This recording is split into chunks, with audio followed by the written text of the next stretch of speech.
So what's been happening over your way?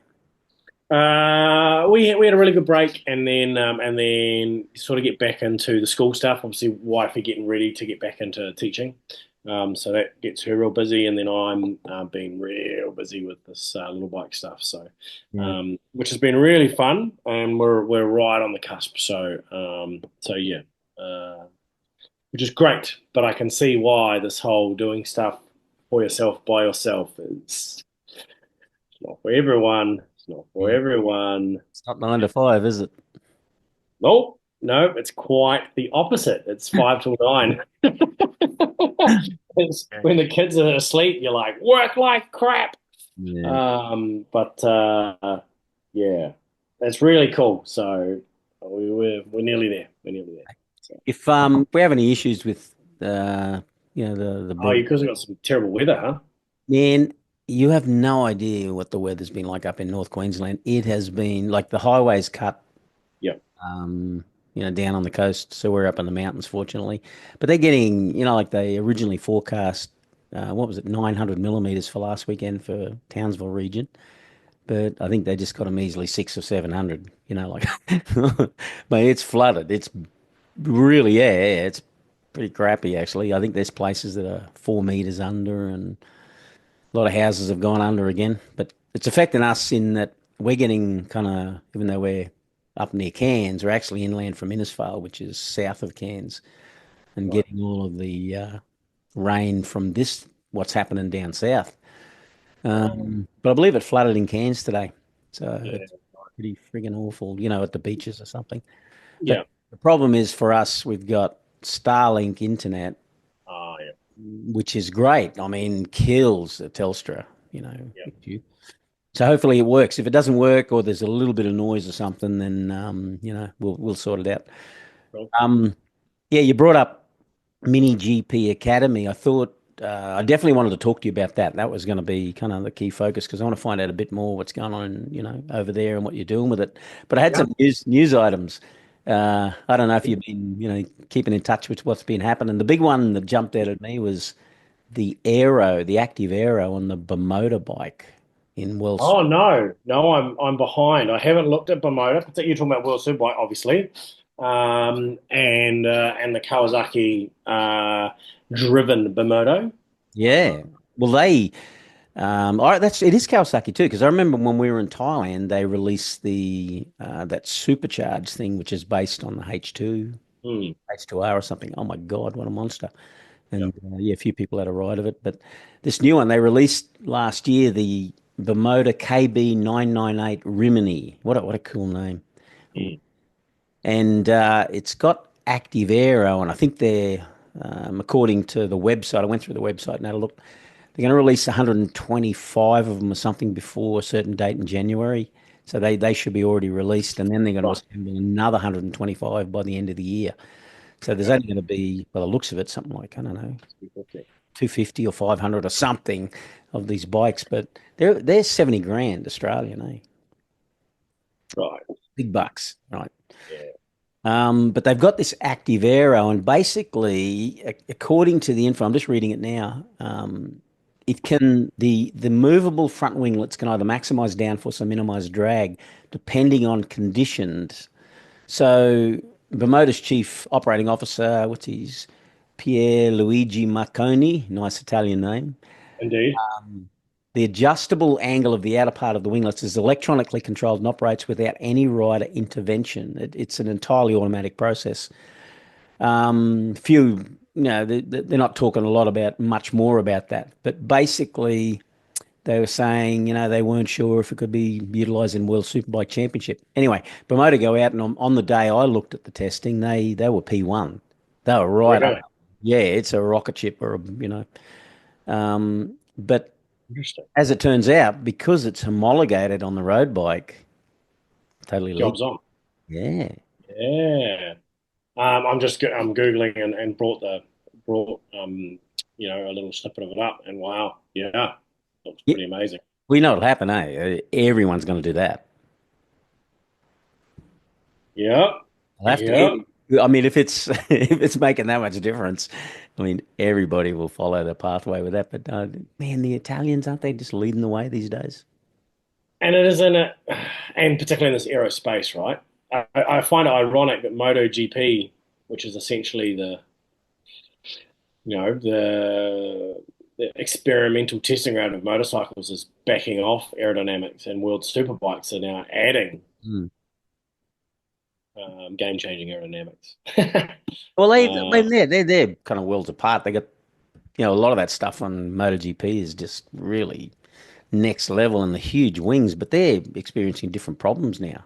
Like I talked to Joe Salter from Ride Dynamics down on the Gold Coast mhm. about it, and he was explaining that you get downforce down a straight line. Great, we all understand that.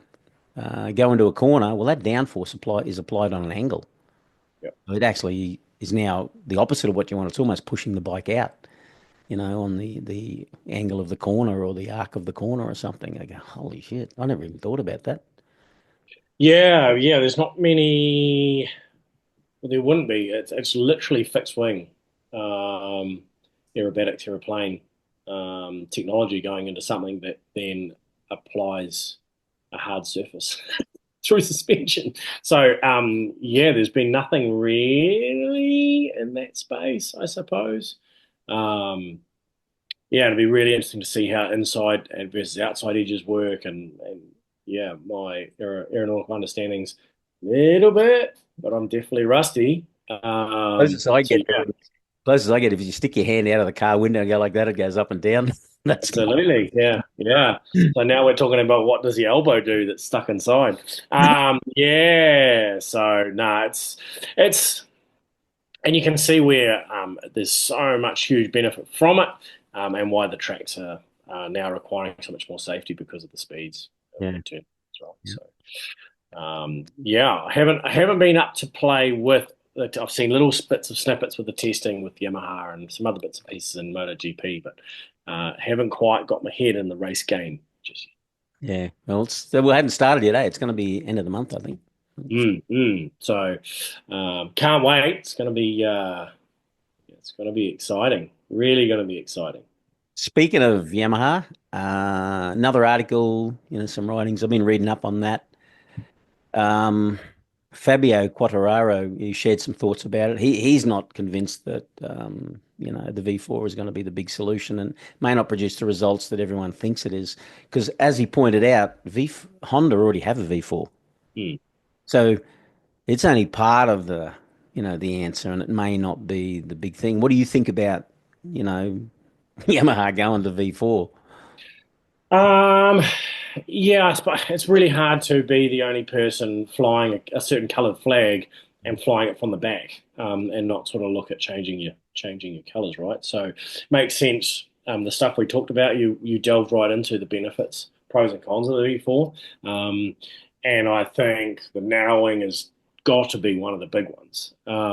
But yeah, it seems like there's so many things now that are on a knife edge in that space where if you add a whole huge amount of positivity in one area, um, you have to compromise something else. And so it seems like the the balance that the manufacturer is looking for, that they're really struggling to keep that all the strengths as they add a strength somewhere else. They're losing it in other places, which is what Fabio's really struggling with, right? Like he Yeah. gets a little bit here, but he loses everything else that he's been relying on. Um, Yeah, it's a balance juggling act, like you say. They like if you look at World Superbike, Bermuda is Kawasaki driven, hmm, which is an inline four, isn't it? yep, Right? And you got, you know, uh, everything else is not. Wow, to a yeah, but degree. BMW, you got Yep, top rack up the front. I mean, he's got the number one plate on his bike. It's an inline four. yeah, No suggestion BMW even thinking about a doing V. a B.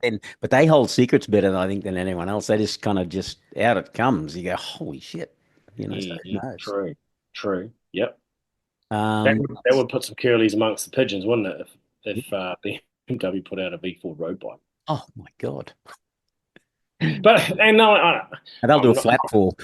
Yeah, well, I was going to say like they'd do something. They just turn up and it would look exactly the same, but it'd be a big bang. and no one would know. It would just sound different, right? That's what Beamer would do. Like, yeah, we tried. They seem to keep secrets better than anyone. It's true. It's true. Yeah. Yeah. One last thing that I was thinking about: how come V8s haven't become popular in bikes? You know what I mean? Like, there's been a few V8s Yeah. made. There's all these crazy ones. If there's that guy riding around in that Lamborghini V12 motorbike. I don't know if you've seen it. If you look it No, up, I haven't seen look, that. wait, just look up Lamborghini engine in Very like. motorcycle. It will blow your mind. Like, it's Yep. huge. But there's when I did just went down the little rabbit hole with the V8s. I find this website, Eisenberg V8, 3000 cc, 400 horsepower V8 motorbike, weighs only 280 kilos. Mhm. Yeah, it does, in the vicinity of 250 mile an hour. Like, it is, when you scroll through Eisenberg V8. But yeah, how come we haven't gone to V8s?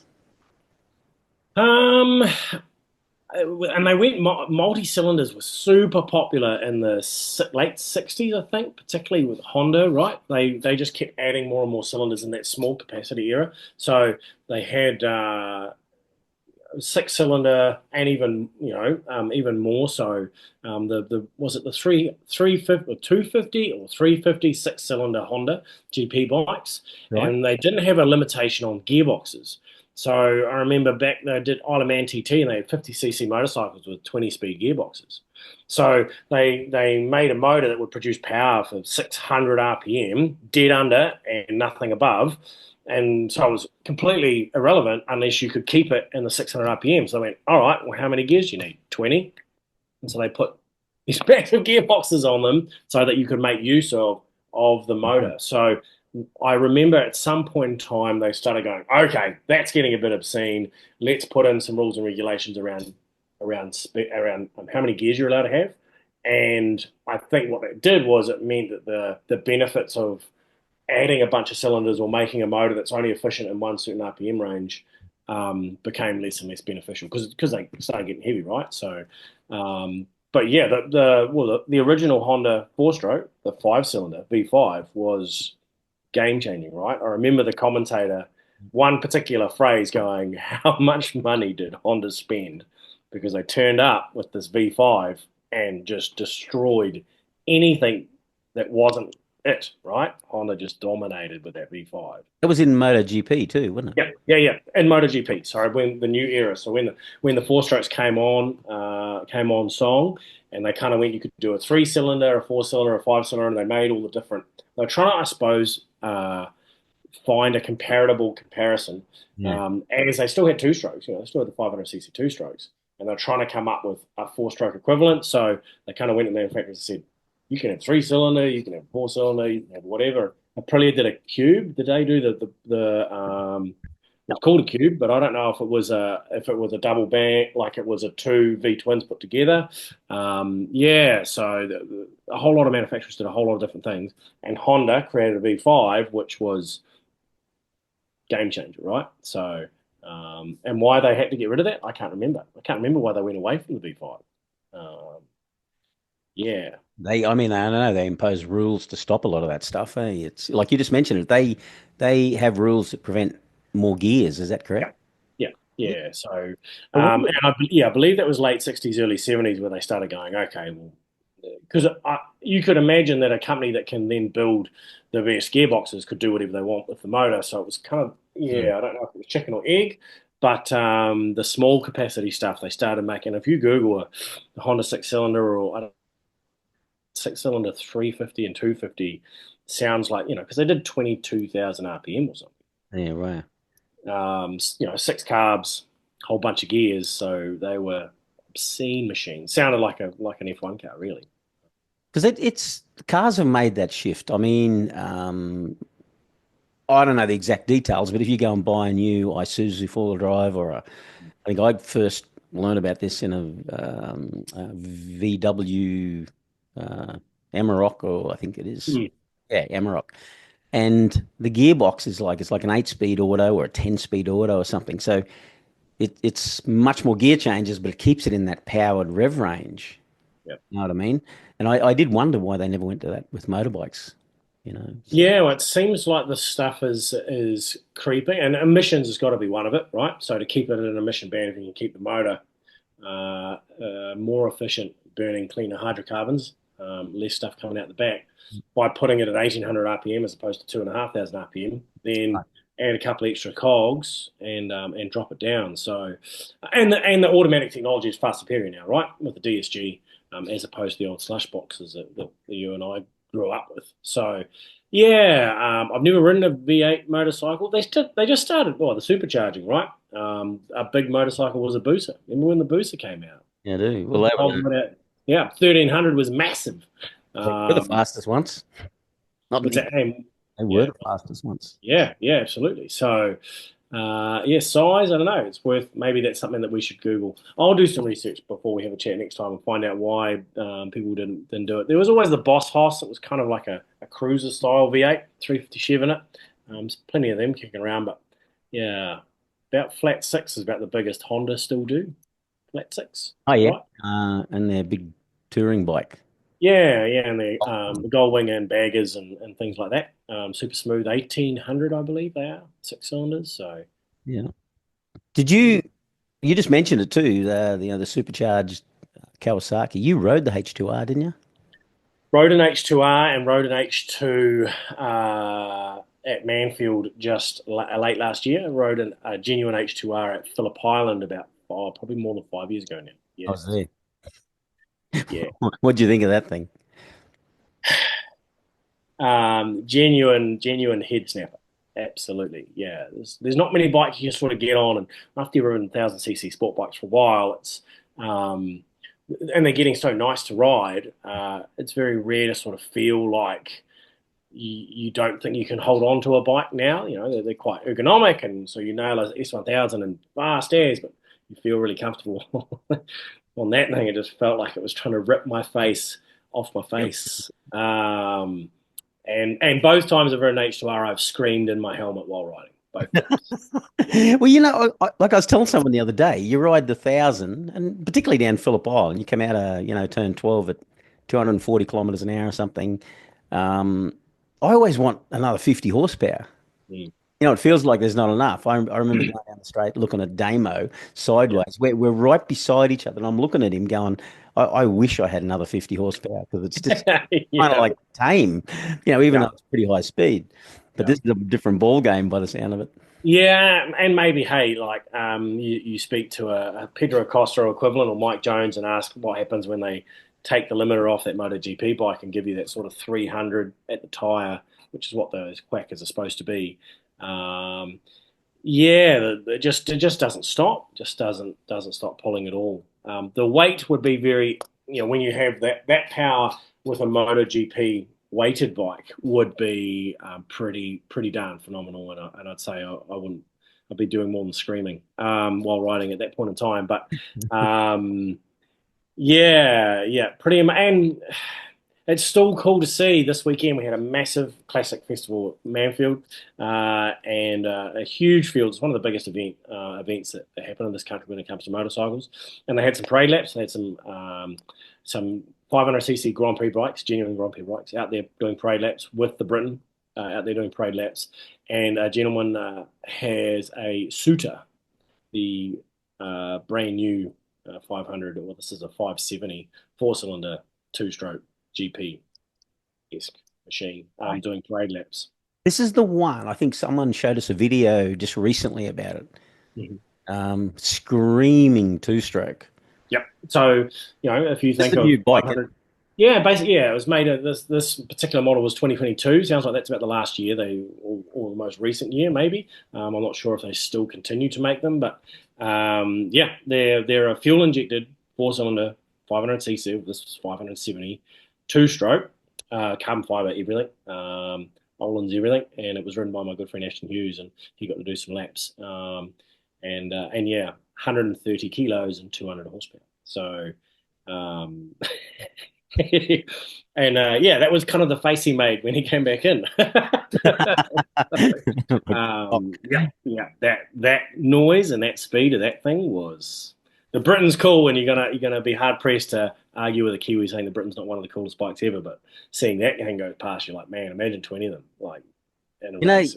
yeah, my thoughts are I'm just started making a video about for the YouTube channel. What's better, riding the Super Motard up the range or the S1000 RR? And I can tell you, without any hesitation, the Motard is the most fun. Right. And the point that comes out of it is if you had to choose between more horsepower or less weight, I would choose the less weight. Mm. It's this reduction in weight that seems to make it the fun. You Yep. know what I mean? Like you can add horsepower, but now get serious, and that's a different thing. But the reduction in weight. So to get what is it, 100? What do you say? 130 kilo, 200 horsepower. You would choose that every day over a 200 kilo, 300 horsepower bike. I think it must be phenomenal to ride. Yeah, yeah. So it's pretty amazing experience for Ashton, and yeah, it's and watching it on the racetrack, Mm. you could see he got halfway down the sort of the middle straight at Manfield, and he said he just moved his butt back just a little bit, and then fourth gear it was just going, and he'd be doing over 200 k's an hour, and it's starting to wheel steam. That's ridiculous. So, but it was the braking. He was very impressed with how quickly it stopped because there's no weight to stop. So, yeah, We'll yeah, have to do a podcast. really. We'll have to do one on braking, actually, because Yeah. I'm just about to run an experiment on pads. Oh yeah, cool. Yep, Yeah. yep. I mean, I think we talked about this last time we asked actually. about carbon pads and heat and all this sort of stuff, and we're going, okay, got no data. Cool, like it. Data and anyway. Um, MiniGP Academy New Zealand. Tell me about this. This is for those listening. The website is MiniGP Academy New NZ, all one Yeah, word, .com. And if you go there, you'll see this whole new venture. What's going on? absolutely. Yeah, So obviously, I'm going to say the website's out. I've thrown it up and I've been experimenting with it and building it. There still are some finer details to go with the website, but we I, myself, and a fantastic gentleman who's been helping me out through the whole process from start to finish, have decided that New Zealand was really lacking, specifically the North Island, but New Zealand as a country has been behind the rest of the world when it comes to juniors and road riding. So there's been lots of hurdles and reasons, which are absolutely suitable reasons why it hasn't been there, but after working with a couple of juniors or a bunch of juniors in NZ, trying to work out why when they head on over the ditch to Australia and compete in the Australian competitions, you guys are definitely far advanced with regards to skill and pace. And then you guys notice when you go to Spain that you've got some hurrying up to do as well. And it's really hard for Australasian and Asian riders to get into that top sphere, right? So, and the key is trying to learn some skills really young. So New Zealand has a phenomenal dirt bike, motocross, grassroots feeding environment, and we have world motocross champions still today, which is awesome. And we used to be quite strong in the road racing, as did Australian, right? So, no, we decided that kids are the way forward, and we found a bike that will really help us get kids involved, which are smaller, less daunting, and more manageable for these first time road riders. So, yeah, decided to start something up. it's very cool. I did I was looking because I remember we talked about this, and and you sent out information about the website. So I went online and actually utilized ChatGPT and and got it to look at the idea that the culture, the whole approach to motorcycle racing in Spain at the junior level, has a different attitude, different reception than it does in Australia and New Zealand. And what is the difference? What's going on? Right. Yeah. It was interesting because basically it brought up three things. One, cultural and historic context. There's big names and people they hold in high regard, like Angel Nieto, Marc Marquez, Jorge Lorenzo in Spain. In here, yes, we got, over in Australia, New Zealand, we got Mick Doohan, Casey Stoner, and, there's famous names from America, from New Zealand, not America, including the current well, in charge of safety at MotoGP. That's a great thing. Yeah, correct. But even though you got a cultural and historical context difference, and you got the high profile people, we're competing with different things over here. Like V8 supercars, rugby, cricket. In your case, rugby union, Aussie rules here. They just seem to dominate, and they are more of the subculture than motorcycles. Yet in 100%. Spain, it's a subculture there. So. Yeah, right. Yep.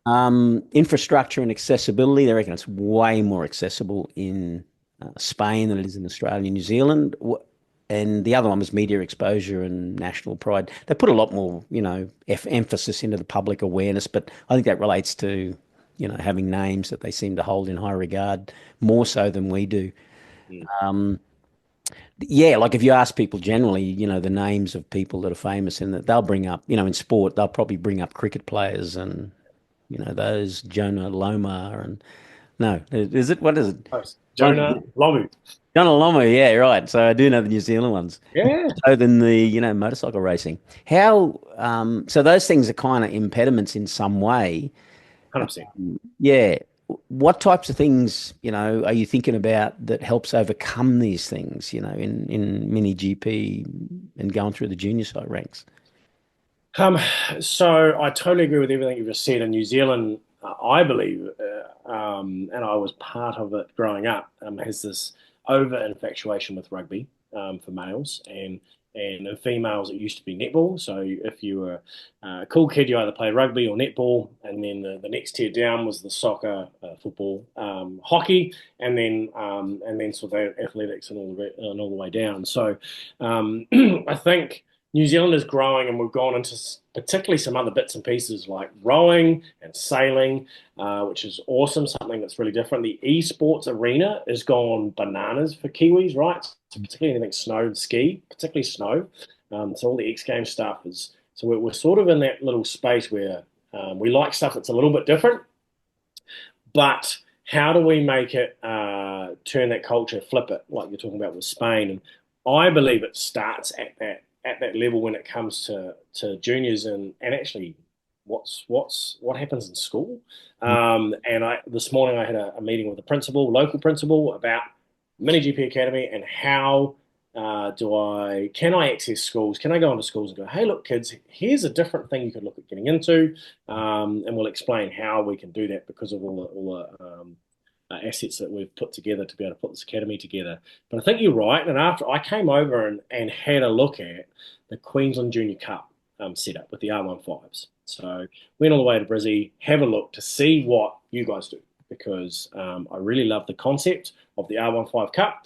And the age is not too bad. I think it's 11 the R15 riders are allowed on. I'd have to double check that. It might be 12 that they're allowed to compete in that Queensland Junior Cup. And saw the setup. So saw how it's run, how it's organised, the quality of the machines, which are high, and the equipment that's on it, which is suitable. They run slicks, they run wets, and they're presented really professionally.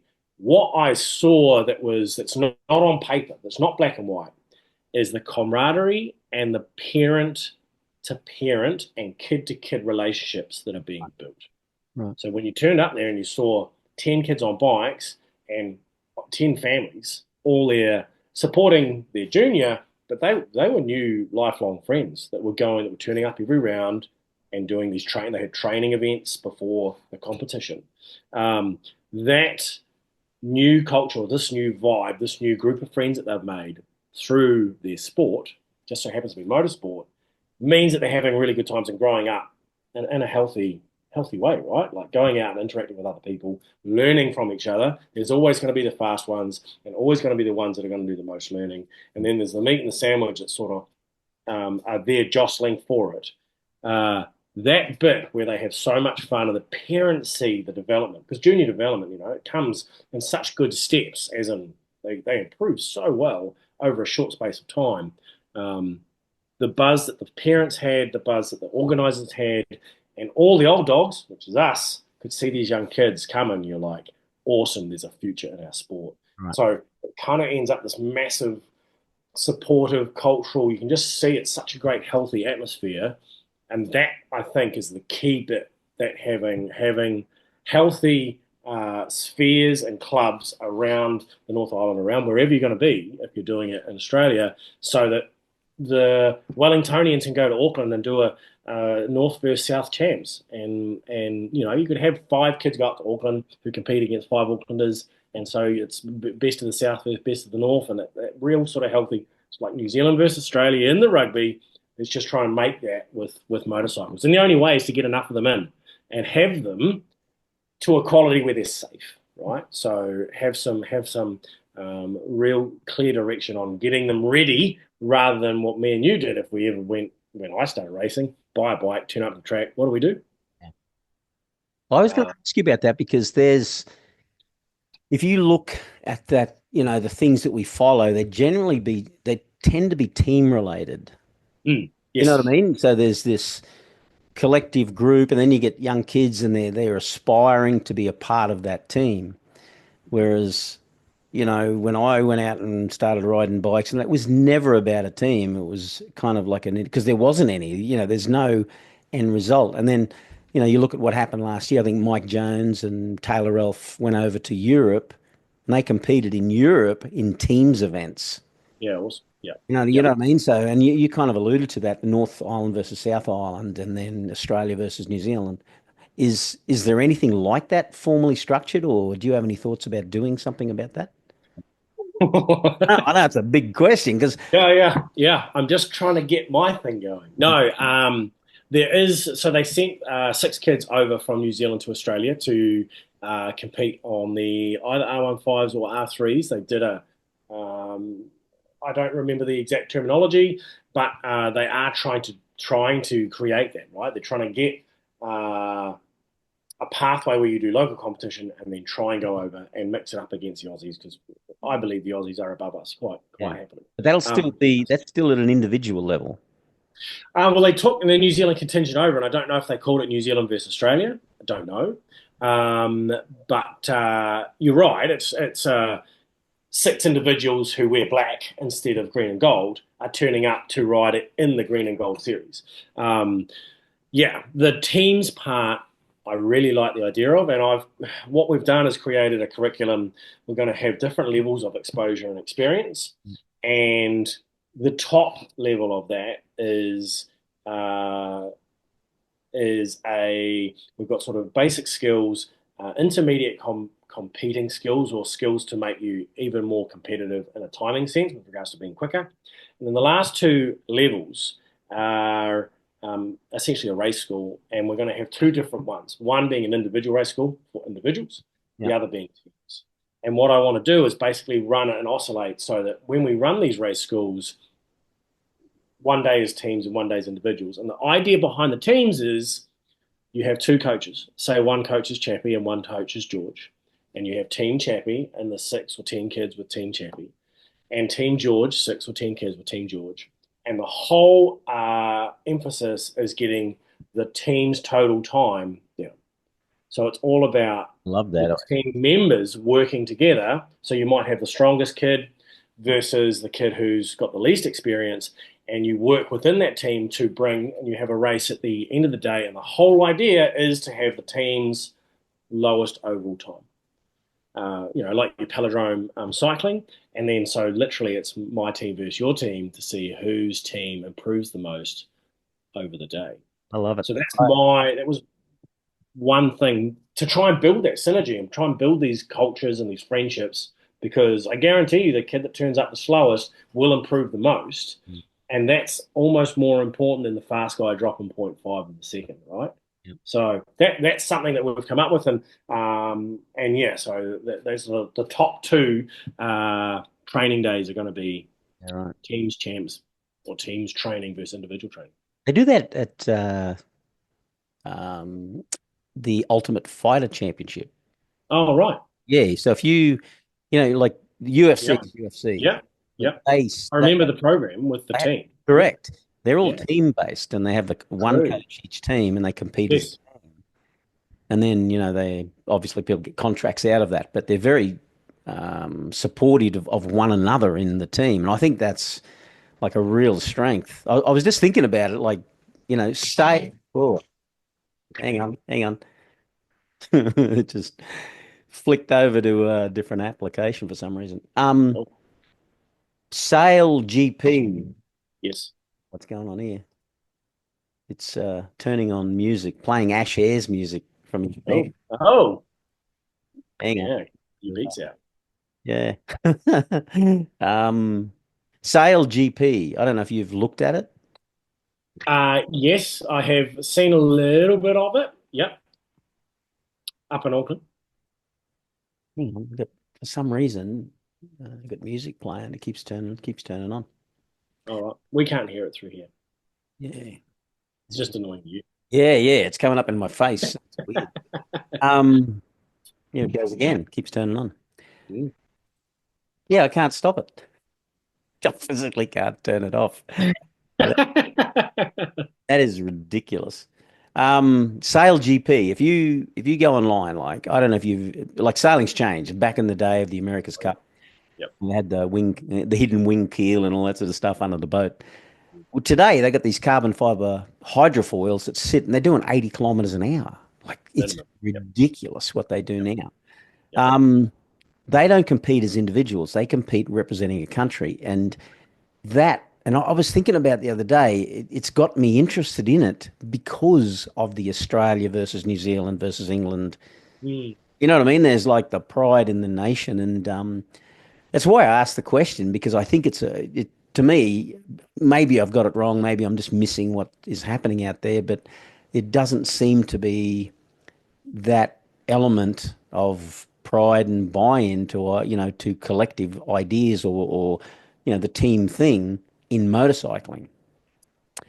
It Yeah. seems to be the individuals, and in Australia, I can't think of a team. But then you get, they have the endurance races where you get two or three riders ride together. Yeah. Yeah, I get that, but that's kind of drifting that way. But you know, I my brain went down the path of island of origin. We have state of origin in rugby Yeah. league, Yeah. island of origin Yeah. competitions, and club competitions. This club versus other clubs. I don't think there's any of that. It seems to be a missing piece in the culture that we seem to buy into. Yeah, and interestingly, so if I think about it,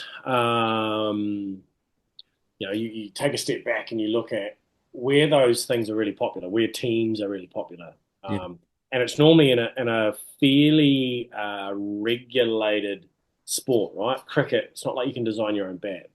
Um, right. and turn up with it, right? So therefore, the variables is the individuals, and the sailing GP is phenomenal, and it's changed New Zealand's always been great with sailing, as is Australia, and now it's got sexy, now it's got fast. Yeah, that. So trumps to the people that have been innovators and allowed the rules to change so that this can be the way forward for sailing. So it's no longer, oh, this race couldn't run because it was only 4 knots of wind and the bobs are sitting there bobbing around like we were used to growing up watching America's Cup. A1GP, which was cars, so the equivalent of Formula One, they did a country to country, if you remember. So it was a controlled car. Formula One esque, it was 600 horsepower or something, full wings. Um, and they went around the world and so did rounds in different countries. It came to New Zealand. It's the only reason I really remember it. And you had two drivers per country, so two Australian, two New Zealand, two Brazilian, two American. And I don't know how long that ran for, maybe 4 years, A1GP. I'm pretty sure it was cool. Didn't seem to sort of stick around. Didn't make enough of a whole day. But it was. I don't know who made the cars. It was a single car brand, right? You all had to be on a Ferrari, or you had to be on a Lotus, or whatever it was. And I suppose because so much of motorsport, the implement is, let's not say just as important, but quite critical, as we are discussing all the aero and all the rest of it. Uh, Maybe that's the bit that makes it hard because you get a Kiwi contingent, and for me to send my little bike to Spain, it's going to be a whole lot cheaper than for someone in England to throw it on their backpack and take it on a ferry. So, yeah, I don't know. I don't know if your mic has been turned off, but now I cannot hear you. Can't you? Oh, I can now. Yeah. Um, yeah, who knows? Mate, I love the idea of what you're doing. What like you chose two different types of bikes, didn't you? Like two sizes. What? Tell us Yeah. about. Yeah. So let's go back to the start, right? So we sort of talked about the pinnacle part of the training, which we're a little bit away from running yet. But what we did was we chose the mini bikes have been around for a while with the Avalis, and there's been other brands like KO or Kaio, and we've gone for a brand that's brought into New Zealand and labelled a Delirio by the importer. And the kicker for us to go with the Delirio was they run a 10-inch, as does the Ovali, a 10-inch wheel. So they're broken into two sizes. So the Evo 10 is a 10-inch wheel, the Evo 12 is a 12-inch wheel, and that seems to be the standard with mini bikes around the world. The Same motor in both? You can. So this is the beauty. It's very similar to karting in this respect. So you can put most of the motors will fit in any chassis. So the 10-inch Delirios that we've ordered or we have a bunch of single-speed automatic electric start. They're 110 cc's. So hit the starter button, it starts, sits there idling with the kid junior on it. Front brake on the right hand, rear brake on the left hand. Twist and go like a scooter, single speed. You then can take that 110 automatic motor out and swap in a 164 speed manual, clutch operated 4 speed. Hmm. And Avali do exactly the same scenario, so I'll use them as a good comparison. So we have one of the 10-inch bikes with a 164 speed manual, and then we have one 12-inch bike that we've brought in to enable older kids to go out with younger kids or fathers and mothers and all the rest of it. That's got the 164 speed manual in it as well. So what I like about the concept, regardless of whatever brand it is you can start on something that is small enough for about a 6 to 7 year old to physically get on, stand up with, hold and ride, and that bike can stay with that person until they're basically outgrown it. Because once the motor becomes too simple for them, the single speed automatic, Yeah. you can just take the motor out, put in the 164 speed, Yeah, wow. and away you go. And now you're competing on something with clutch and gears, and yeah, the speed difference is obviously quite large.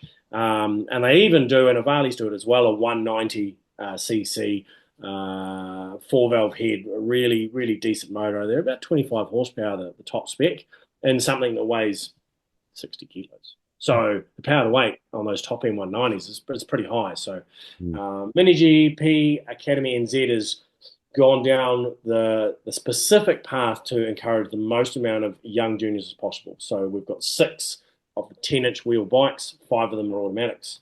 One of them is a manual, and then we have a 12-inch bike, which is a manual with both of the manuals are 160 cc 4-speed manuals. So, yeah, to try and get those kids right at the grassroots at that 6 to 7 is about, I reckon, as young as we can go. What do you think about that front brake on the rear brake on the left-hand handlebar? Interesting, eh? It sets them up for a thumb brake. It's not Scooter setting them brake. up for a foot brake. Yeah, and they are available. Thumb brakes kits are available for the mini bikes. And I was speaking to the importer, which is Power Corsa in New Zealand, how you go about swapping it, right? How you go about swapping the 110 automatic out and putting the 160 manual in. And so yeah, you kind of when you go the other way, you can get the bigger bikes with a 160 manual, and you could put a 110 automatic in it. So you could leave the foot brake on, or you could change it to a scooter brake. So as soon as the clutch isn't required, then you've got a little bit more flex with that left-hand handlebar, right? So, Mm.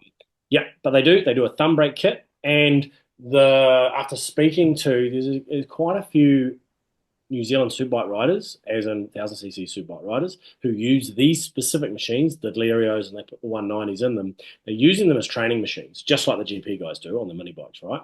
And they're finding them to be pretty darn beneficial with training, repetition, and laps.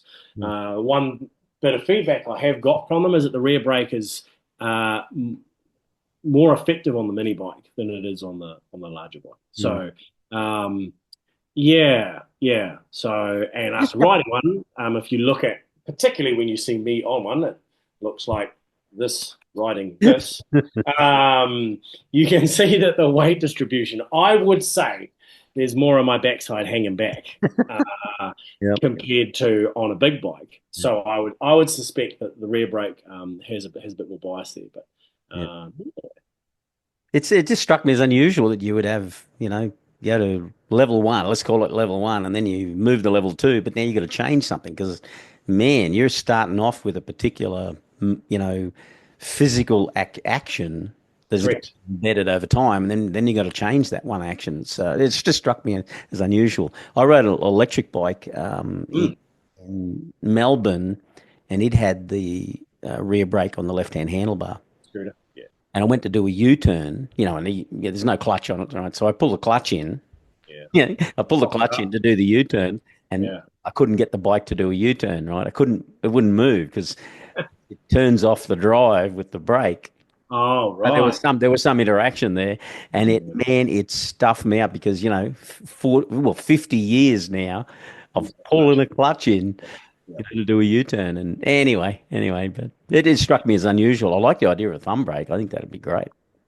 So, thumb brake, diff, and the kit is available. My son Mark, who you've interviewed on this podcast already, so he has just moved off a 70cc motard, which was a step through box, no clutch.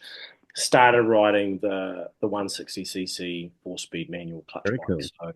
So, learned did some learning with regards to takeoff, and then these bikes have got race shift. The standard shift pattern is race, so Okay. he had to flip his shifting Yeah. from up to down, down to up, and so yeah, we did about 15 minutes of a session at an enclosed place, which I won't divulge where, and did Probably the some tricks streets on of Manfield.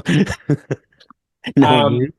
Well, yeah, and then so we were at this post classic gathering, the post classic meeting. Sorry, the classic APS classic at Manfield, and we got asked if people were gonna be able to see these mini bikes being ridden because they were just on display, meeting people, and the organisers arranged for once the Britain and the 500 GP bikes were done, for my son Mark and myself to go out and do a lap on the mini GP bikes at Manfield in front of everyone. So little old Mark, yeah, off we went down the pits, and he did a full lap, changing gears, race pattern.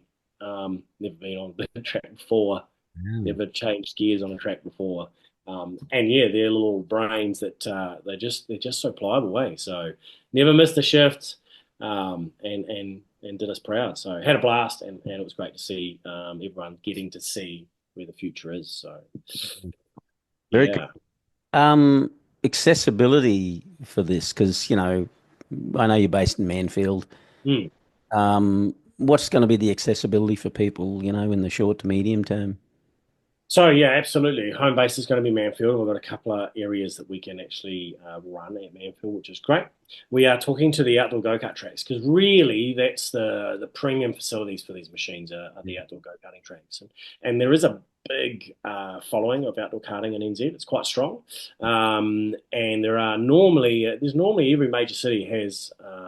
Major town, I suppose you guys would call it, has an outdoor go-karting track. So we have some approval at some kart tracks already, and now we're working with other go-kart tracks and the MNZ governing body, Motorcycling New Zealand, to sort of wrap a bow on this, not necessarily my venture, but the venture being mini bikes, because now it's something that they are seeing needs to happen. So we're just trying to make sure that I would assume they are trying to make sure that the ramifications, policies, and rules are written so that no one is penalised, irrespective of what brand you're choosing, because there are multiple brands, and so that piece will really enable us to get into the outdoor go karting track. So my area, my goal is to try and take it to the North Island as far as I can, which is going to be over the east coast, sort of Hastings, Napier, Wellington, Manitou Palms to North, New Plymouth, and we already have approval to run Tokoroa, which is just north of Taupo. So I've got a good diamond of area that I'm really going to strive for, and we are discussing at a rapid rate expansion into the Auckland region. So it'd be phenomenal if we could do the same sort of thing, but move it up towards the biggest city in our country. So Yeah. that's a really great idea, and we have some people who are really keen to see what we can do to make that happen. So can't speak too much more to that, but we're going to start going around the North Island and meeting with schools, meeting with all the kart tracks, so that we can make it a North Island circa national thing, because there's already a program running in the South Island, run slightly different, but the concepts are very similar, with mini bikes, and youth development. When do you think this will be live, running, up and running, ready to go, and people can start accessing it? So I have a phenomenal leather provider called Chappell, who have created custom leather suits for our academy, and they are being transported to my house. Hopefully, in the next 48 hours, they've cleared customs. So as soon as I have all the protective gear, then I'm running. So I'm hoping it's going to be in the next 14 days that we'll have our first official event. Good. So we've got everything. We've got all the helmets, boots, machines. We're just waiting on leathers and gloves, which are coming from Shark. Custom gear. It looks just absolutely phenomenal. And for me, that was one of the pillars of the academy is safety. And so I wanted all gear to be available, and we are mandating that the gear needs to be used. So you've got to have full road gear to get people out there and be as safe. Okay. Final question about this for me. Mm. Where do people go? Where do you want them to go to get information about this and to be involved? Where would they go and look? Absolutely. So you've basically announced that my website's up and running. So let's say it is, because it is up. And Sorry about that, everyone. That's all right. That's great. Lucky we bought the domain name yesterday. So absolutely up and running. MiniGP Academy NZ is its website.com. It also comes up under minibike.net. But we're on Facebook and the website. The website is going to be our primary source of information. There's lots of information there, frequently asked questions. There's some videos for juniors, videos for parents, what it's going to be, how cool is it going to be, how much is it going to cost. So that information's up there. And yeah, there's a contact button there to send an email through if you've got any questions. But those two, Facebook and the website, will be the best way to get a hold of us. And we're going to go out. We are starting Instagram, and we're going to go out on other platforms as well.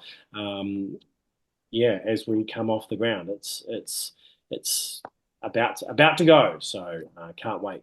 Fingers crossed, mate. It's pretty exciting. I just opened the FAQ frequently Yes. asked questions page. Pretty cool. It's got some questions, but it's got I like it, love this idea. 7-minute video for answering questions for the riders themselves, the juniors, and then a 20-minute presentation to a video presentation to explain parents about the whole thing. So that's awesome.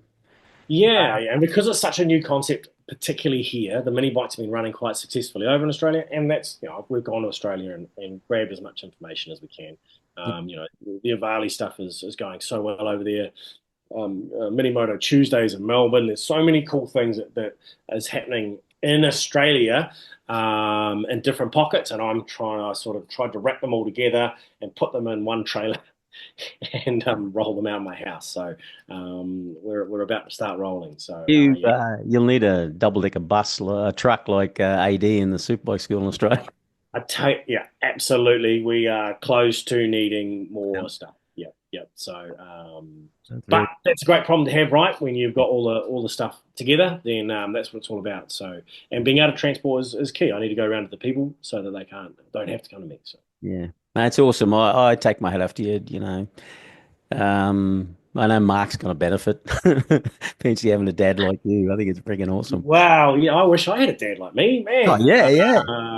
But we always want to do the best for our kids. But I think it's really really crucial that it's still their choice. Yeah. And I'm lucky. I have phenomenal friends and places that really open doors. Yeah. And the principal I was speaking to this morning is like, if I wanted my kid to get into something that I didn't know anything about, like you literally end up door knocking. You turn up to a track and go, how do I get my kid into this? Yeah. So this avenue is what it's all about. So having a door so someone can walk through, and if we don't get 500 people walking through in the next 5 years, then the future of our sport is really it's not. It needs to happen so we maintain our presence in the motorsport industry, and I'm sure Australia's trying to do exactly the same thing. Keep youth coming through because there's so many different things to try and do, so many cool things to compete with, snowboarding and everything else. There's so many things you can do now. It's hard to pick one that's not normally the cheapest one to step into the first time. So Yeah. you got to make it accessible, cost wise, all the rest of it to have a crack. Yeah. Now we've got a school coming up in March. Hampton Downs? Yeah, yeah, absolutely. So Hampton Downs haven't been there for a number of years. When's the last time you were at Hampton Downs? Years ago. Probably pre-COVID. Yeah, absolutely, absolutely pre-COVID. Yeah, I was trying to think the last time I was coaching Hampton Downs as well. So, and that facility is wow, it's had a massive makeover. It's a Really? yeah, yeah. It's now an international spec facility for sure. Beautiful, beautiful facility now. So I'm really excited to go back up there. We're full up on the Monday. Still got a couple of spots to go on the Tuesday. Just had a catch up with Ash today, just going through some logistic stuff. So really exciting to get back to Hampton Downs. And I'm actually going to be in Sydney a couple of weeks earlier at CSS as well. I will be there. I'll see you there.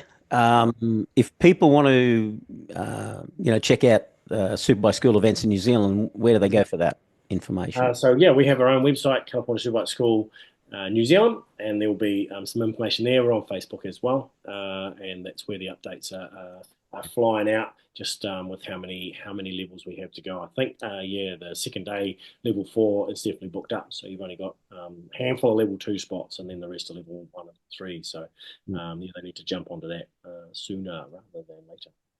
I just recalled last time I was there, they had hay bales down at the bottom of the hill to slow you down going up the hill and over this. Ah, Right? yes, Yeah, they yes, put it. Remember they whacked a chicane in there to slow you down. yes. That is not going to be there this year. Right. So it's just open again. Mhm. Yeehaw! Yeah, yeah, yeah. That's So the most exciting part of that track. Just straight up there beside the up exit. over the hill. Yeah, You aim for the pit exit yellow line. I always remember, it was just amazing. And onto that big curving straight. yep. Big curving climb. To me, I hate it because I did CSS as a student there. That was, my entry, my taster for California Superbike School. And that dipper, that downhill, Oh yeah, on the right there's hand, nothing like that in New Zealand. the right Um, hander on the end of the straight. no, no, the left hander, the big hairpin that drops right down. It's kind of like turn 9 at Sydney. I know what you mean. 180-degree left hand turn before you go to the Yep. big right It hand. drops about 8 meters. Yeah. Yeah, so that from I was just like, what? You can't do this. This is impossible. And my coach went past waving his chicken wings, not even holding on to his handlebars. Yeah. So yeah, no, that was the bit stuck in my mind the most, that dipper. That's Yeah, a pretty spectacular corner, that one. Because I remember who was it? Oh, I know who it was. I followed Ed into that, and he comes out of it and wheelies the whole length of that next little straight. straight down to the Yeah, right hand turn. yeah. Go, holy mackerel! That is just that one area is spectacular. Yeah, Um, and it's a great viewing area as well for watching racing. So you can sort of the area sees them come up over the hill, down the dipper, and then you can watch them do that big long right turn. It's the widest turn, I believe, in New Zealand, 22 meters wide. The asphalt is at turn 6 yeah, before coming up that hill, so you can see that whole sort of part of the track. So it's one of the cool viewing spots for competitors and track days. yeah, because they can walk right out there, and it's in between the parts of the track, Yeah, yeah. right up there on the corner. So awesome! I'm looking forward to it, mate. Can't wait to be there. Great. If I can remember the laps, I actually got a video of it. I'll have to study Yeah, yeah, me too. Me too. All of us will. it. Anything else you want to add? Before I go, I got a joke for you anyway. Oh, you always do. I can trust you to have the joke. Yeah, yeah. Uh, no, man, it's great. Thanks for starting this back up again. I'm keen to keep on plugging away Yeah. on these updates. Yeah, cool. I've got some more topics I want to talk to you about. And like I said, braking and a bunch of them, but we'll chat again soon. Um, I was at home the other day and some cops walked up to the house, knocked on the door, and I answered it, yes. And they said, listen, recognize my name, call me by name. I said, yeah, what's going on? They said, just want to ask you a couple of questions. Are you familiar with the letters TJ? I said, no. I said, no. They said, are you aware of FB? I said, no. They said, what about AX? I said, no, no, no, no idea. But the good news was it was just initial inquiries.